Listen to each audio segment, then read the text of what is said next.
My two boys yelled at me about 2007 because riding in the cars is dead.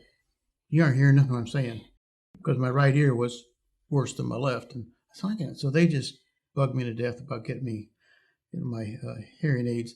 And when I was evaluated for my hearing, one of the things that Dr. Rock told me that I was deaf to some female voices. I said, well, that's why I know I don't hear my wife most of the time. Yeah, I've heard that before.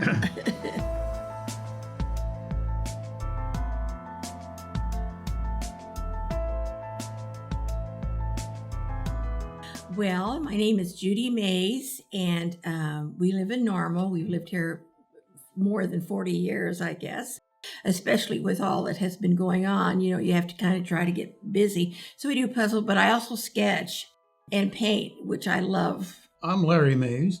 In fact, we were married 51 years, so we've lived in Bloomington-Normal for 51 years. And of course, I've always heard of Bloomington-Normal Audiology when I was just younger. Enjoy retirement. I'm an amateur radio operator, so it keeps me entertained and occupied. Well, that's good because it keeps me out of trouble. My two boys yelled at me about 2007 because riding in the cars is dead. You aren't hearing nothing I'm saying because my right ear was worse than my left. And so they just bugged me to death about getting me my hearing aids. And I worked with a young lady, which was a friend of ours also. And I remember looking back when I was working, she would be talking to me. She had a soft voice. I see lips moving. I saw nothing else. I heard nothing. And she knew I had problems. So I got to speak up. I can't hear a word you're saying. And when I was evaluated for my hearing, one of the things that Dr. Rock told me that I was deaf to some female voices. I said, well, that's why I know I don't hear my wife most of the time. Yeah, I've heard that before. So, our two boys, after they got their daddy started, they started on me saying, Mom, you need to get something because we can't hear you. You can't hear.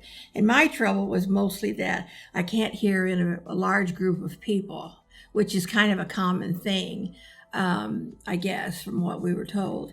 And so that's helped tremendously, you know. Otherwise, I'm like Larry, I have to kind of look at their mouth and hopefully I can, you know, and that's kind of embarrassing too. And you kind of hate to keep saying, you know, what?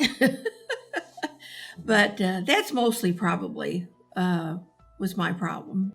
Well, I delayed because I retired in 2003 when I was working. And that's when this friend of ours, we had a lot of interaction through work. And of course, she knew me, and I probably should have done something then, but it took the boys constantly just aggravating me to finally I thought, well, you know, I'll put the money out, and a lot of it is expense. You just don't want, when you get older, you don't want to spend any money. I learned that from my parents. My dad had hearing aids and absolutely fought with them, but he would not go to the place I wanted him to go to and was here. I don't know where he got him at. He would not address it.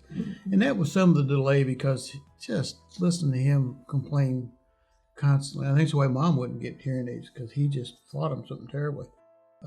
So I think it was just accumulation of on and on and on, the boys and things. I realized, okay, I'm not hearing this. They're telling I'm not hearing. So what is it I'm missing, you know? And so I just delayed just because of just economic reasons maybe, and thinking, okay, I can still hear most of what I want to hear. And I was satisfied with myself, except when I got in the car with the boys. They would remind me. So it eventually led me to come in here and get things taken care of. I didn't think I had a problem. But it wasn't too long after he started having trouble that I really realized that I was having a lot of trouble hearing. And, you know, you miss out on a lot, especially with your grandkids. And I thought, you know, I better just go maybe have a check. But, you know, I was thinking like, do I really want one of those? Do I really want to put them in my ears? And what are they going to look like? But after he had gotten his, I thought, well, that's not so bad. And so we got here, he is telling me about the folks here, which are super, super nice. And also something else that really appealed to us is when they either called us or we called them, they were very super friendly, you know, and didn't rush us or anything. And that was really important as far as a customer service thing, with us. Of course, going ahead and getting hearing aids, which has been a big improvement in our life all the way around. And also, I feel like I made new friends because they're great people. I shouldn't say kids, but they're great folks. And Dr. Rock, she was wonderful about showing me different things and that. And I was thrilled to death when she says they come in different colors. So, but I ended up with just plain regular ones anyway. But I think next time I might try some pink or something. But I was introduced to Dr. Rock, was just at that time was Arica, because she didn't have her degree yet. When she did the hearing test, I think she was probably laughing at some point because I was sending signals out and you weren't even reacting. And I says, yeah, she was explained it all. And I began to realize too, more emphatically, that I'm not hearing. I was very nervous because, like I said, I seen what he went through, and I thought, well, it don't seem so bad. And then I was, of course, concerned about the doctor, wonder what they would be like and that, whatever. Of course, he had told me how nice and pleasant and very professional they were and patient. So, but I still was kind of nervous coming in, because it's really a big deal, different for me, not ever having something like that done. And of course, we were introduced, and she's very pleasant right off, put you at ease right at the very beginning. And like Larry said, she was so patient with each one of us, and that meant a lot to us to understand what was going on, especially for me. And he had already had them for a while, so.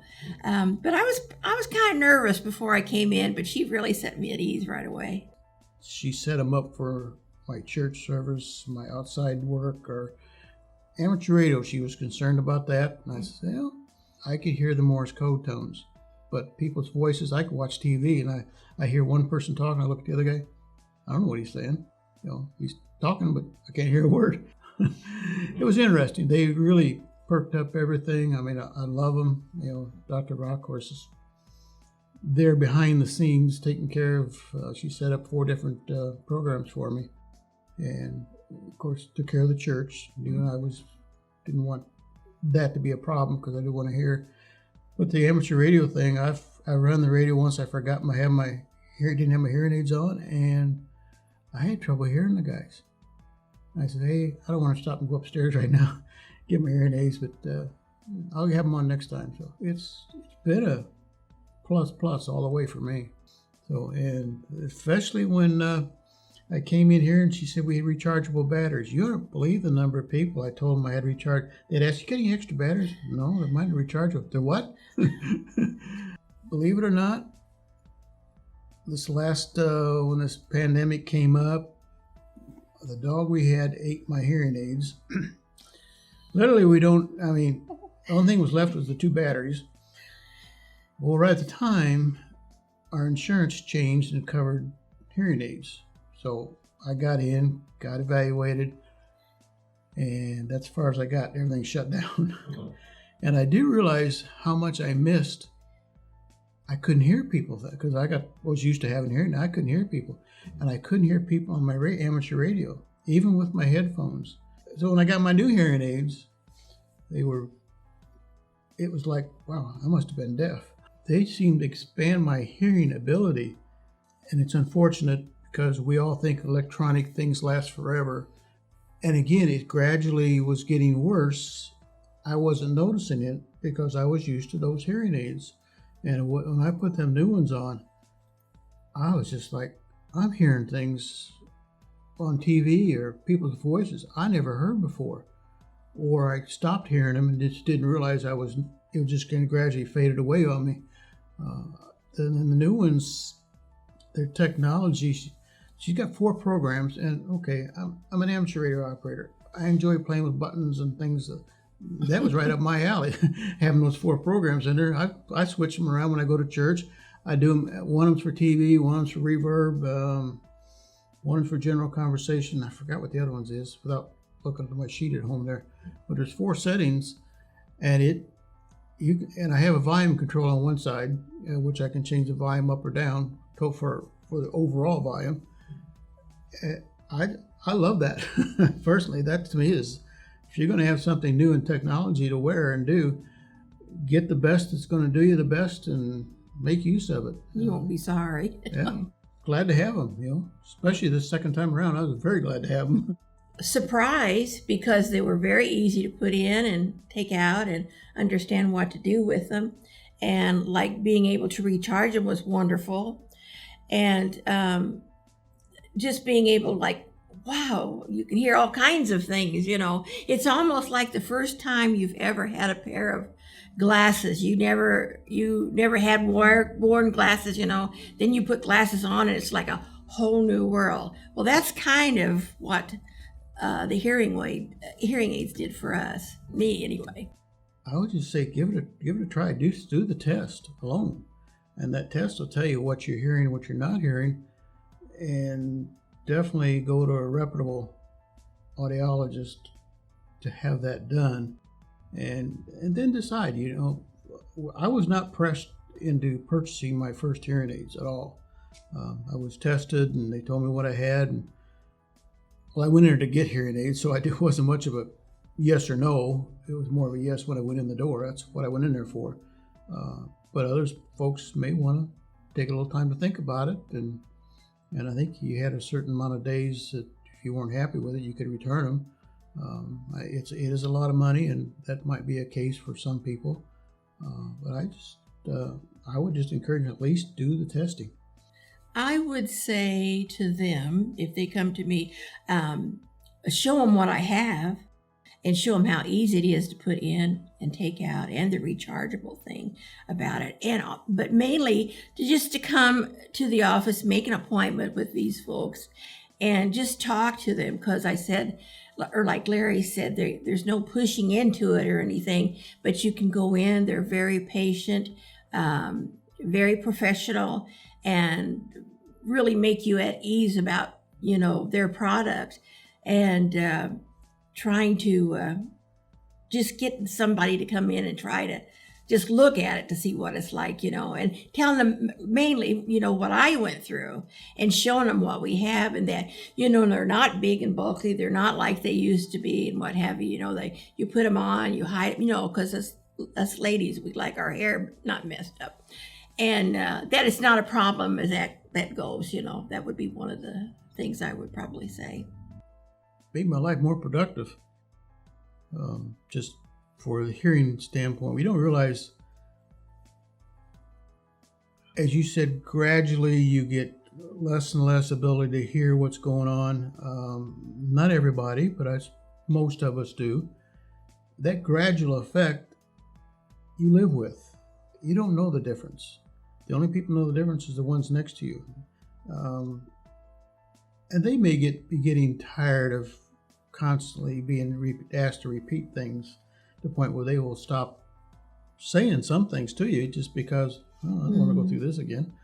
And if you have younger folks around you, that's a good thing, because they're more apt to tell you, you got something going on here, than someone of your own age that may be having the same issue you are. It's just nice to hear clearly and be part of the group when you go somewhere. I can partake and be a part of what's going on around me, and not feel always like it used to be when I had no hearing aids at all. I didn't want to get into a conversation with anybody in a group. One-on-one I was okay, but in a group I avoided it.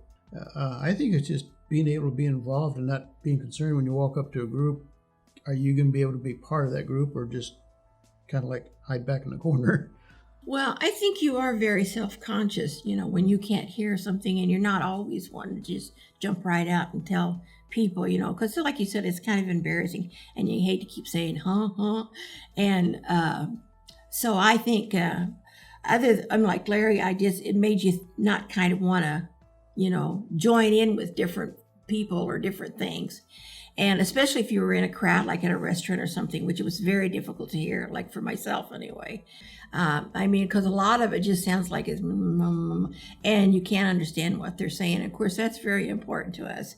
And, just being able to enjoy the service, enjoying our kids talking, having conversations back and forth with them. And of course, we better say each other. Huh? That's when I take them out. Yeah.